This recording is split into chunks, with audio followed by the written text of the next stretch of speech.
আসসালামু আলাইকুম। ওয়ালাইকুম সালাম। আবারও আপনাকে একটা প্রশ্ন করতে আসছি, আপনি কি উত্তর দিতে পারবেন? হ্যাঁ, উত্তর দিতে পারবো।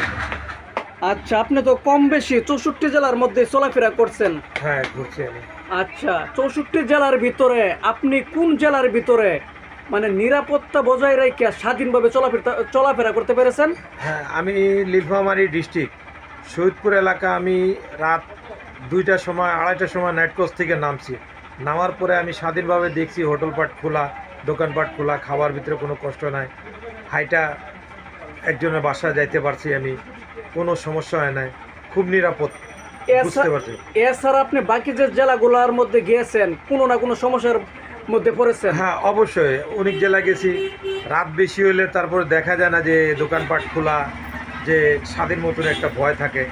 কিন্তু ওই এলাকা কোনো স্বাধীনভাবে আমি চলতে পারছি, ভয় দেখতে পারি না।